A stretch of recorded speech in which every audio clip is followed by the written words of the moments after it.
here again on the Gravedigger Report. I have Corey Pancake Bullock. He's on here on the Gravedigger Report. He's going to showcase why he transferred from North Carolina Central to University of Maryland, one of the top offensive guards in college football. Let's go to add him to the show. Corey, what's going on, champ? How's everything? Everything's going good, man. I'm blessed to be in this position. Thank you for having me again. Yeah, man. So a lot of things have changed since the last time you was on the show.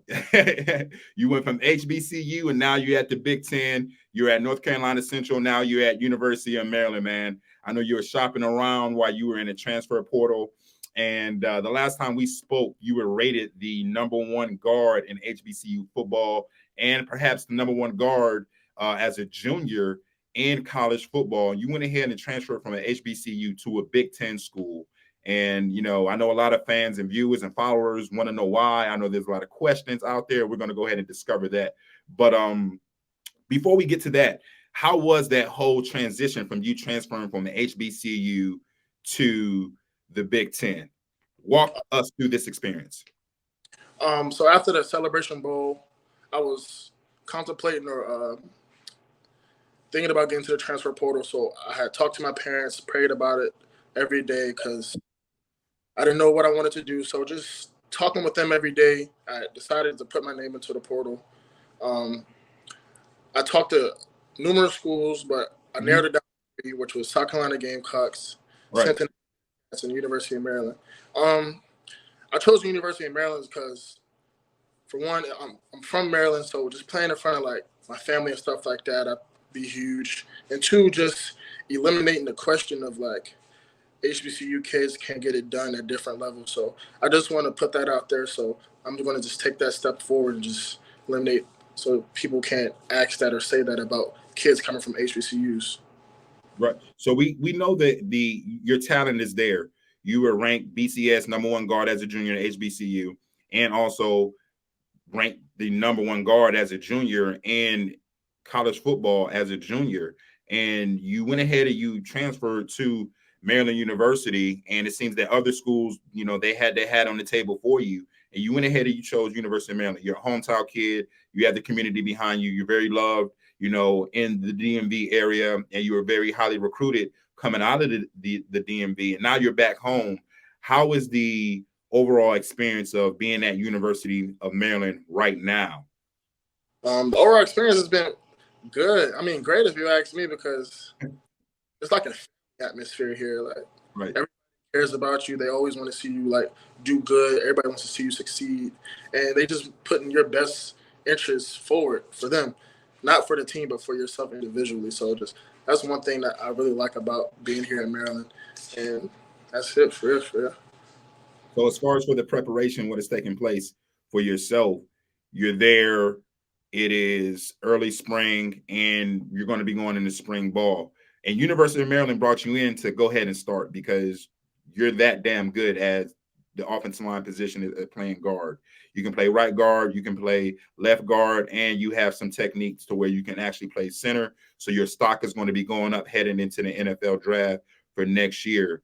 What are some of the goals that you have on the 2023 season for yourself at University of Maryland? Because you're going to be playing against great competition. Because, you're going to be playing against Michigan, Ohio State, Illinois, Penn State, just to say the few. Oh, yeah, no doubt. Some goals I have set for this season is, first, I want to win the Remington Award, and as a collective unit, be the best O-line in the country. So that's the Joe Moore Award. Win the Big Ten championship, bring it back to Maryland, and win a national championship, because that's something we all want to do. Exactly. I definitely understand that. Winning the national championship is one of those things. I know about that, you know, so I know about that, definitely. But just for yourself, did you ever think last year when you were playing at North Carolina Central that you will be playing against Ohio State, Michigan, Penn State, Illinois, and all these schools? Not at all. Didn't even cross my mind a year ago, like I'll be in this position. So it's like just being grateful to be in this position right now is just like dream come true for me. So just remaining humble and just keeping my head down and just work. So I'm just thankful for that. Gotcha. So I know the last time we spoke when you were at North Carolina Central, you know, you were all everything, and now you're stepping up, and you're at University of Maryland. As far as the atmosphere that you are at University of Maryland, how does that differ from being at an HBCU? We're talking about school life. We're talking about education. We're talking about the athletics, just the overall well-being of being there. I feel as though it's a big step up, honestly, because the academic side of point compared to both schools, we have a lot more resources, I would say. There's a lot more teacher assistants that's working directly with the football team. Right. And in North Carolina Central, there's probably like 1 to 2 maybe. And here at Maryland, it's like we got 2 per position group. So just having that support, so you're not getting behind in class and stuff like that, it makes it a lot easier. So like a kid like me, I have straight A's right now, so it's just like exciting. I graduated with a 4.0 as well. So okay. Congratulations, my man. We already know you're smart on the field and off the field. Congratulations. Now, as far as the nutrition and the workouts, we know that being at a Division I school, like you stated, there's more resources, there's more retention as far as the materials there. We get it. How is that going for you? Because you got a lot bigger. You know, I had you down at 6'4", around 300 something pounds. How's that going for you? Right now, the nutritionist lady, her name is Miss Lauren. So when I first got here, I told her I want to do like a meal plan and just meal prep and stuff every week. So just having that set in stone for me right now has been like a tremendous help for me getting my body right so I can play at like the highest level I can come the season. Just doing that in the weight room, just trusting Ryan Davis, our strength coach, to like the best my last year and stuff like that. So just putting my all into him so I can get the best in return later on. Gotcha. Now, for it being your last year and you going into this season playing in the Big Ten, you have your expectations. You already have your goals. I believe they're tangible for you. They're realistic. If you have the same season, or when you have the same season that you had at North Carolina Central, that you had at Maryland University, you are going to be the #1 guard heading into the NFL draft for 2024. And I say that on the Gravedigger Report, honestly, and that's why I gave you the nickname Corey Pancake Bullock. How do you feel about that, my man? Oh, that's a blessing getting that name, honestly, because like not too many people can sit up there and say that about other people. So it's just you saying that about me is just an honor, and I appreciate you for telling me that.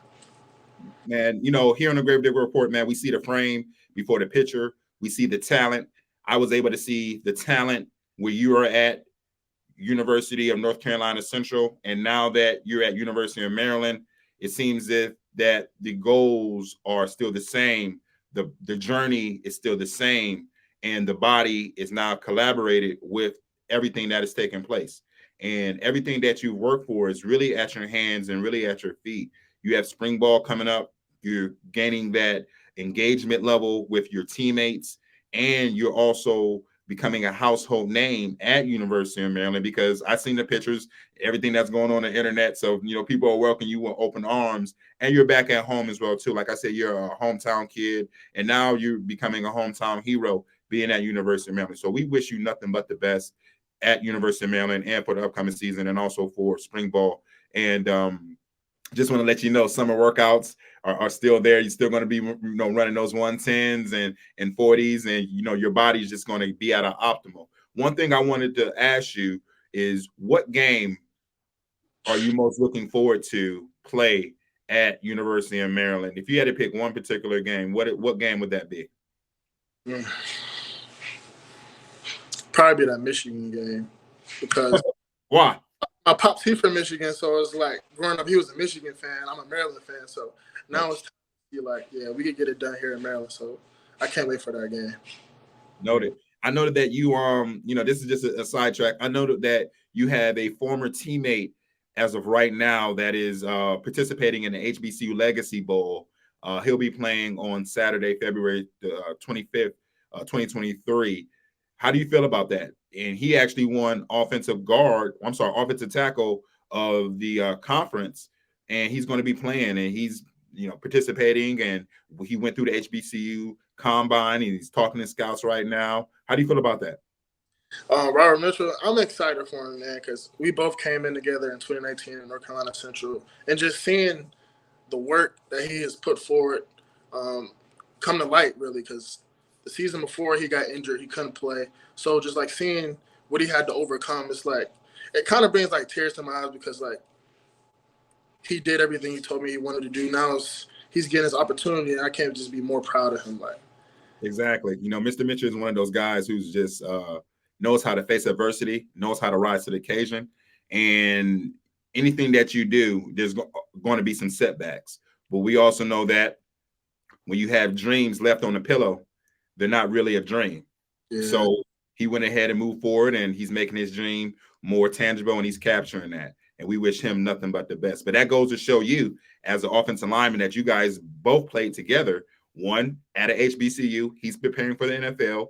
Now you're in the Big Ten. You went ahead and took your career and your advancement to the next level. It just showcases you and him what type of talent that you guys really had, even playing at that level. And he's going forth in the next level. And for yourself, you're heading to the Big Ten. So, you know, hats off to you guys. Now, you said that University of Michigan is one of the best games, well, the game that you want to play against. And is there a particular player, not at University of Maryland, but just on the schedule, or someone, you know, at another school that you're like, hey, my eyes are wide open for this individual. I know that if I get great stats on this guy, because he's going to the NFL and I feel like I want to go against this individual. Is there any individual that's out there that's in the Big Ten Conference that you're kind of like, hey, this is who I want to go against, and he's going to the bar, and I'm going to raise my bar? No doubt. It'll be the defensive lineman from Illinois. I don't know his name exactly, but he plays defensive tackle for them. He has a high motor and stuff like that. I'm just really looking forward for the competition because we're going to bring the best out of each other. Yeah. I know just who you're talking about. The defensive lineman for Illinois. He has dreads. You know, like he's a great individual. He does play with a high motor, and he really gets to the quarterback in the backfield. You know, but Corey, you know, we're going to go and conclude, you know, this segment. But I just want to say this. You know, it won't be the last. We wish you the best at University of Maryland, and also in the community, and what you're doing going forth. The Gravedigger Report definitely has eyes on you and what you're doing. I know your mother and your father are definitely proud of you. I know that University of Maryland is like, wow, we just can't believe we have this guy on our team, and, you know, just going forward, man. So we wish you the best in what you're doing in your preparation. We know the awards are going to be there after the season heading into 2024, and we're definitely going to follow back up with you until then, okay? Okay, thank you for having me again, man. I appreciate it. Yes, sir. It's another one. Corey Pancake Bullock. You take it easy, my man. All right, you too. Yes, sir. So that ends another segment here on the Gravedigger Report. Follow me, Jeremiah Graves, a.k.a. www.gravediggerreport.com, or you can follow me on Instagram, The Gravedigger Report. Until then, take it easy, and we'll be back.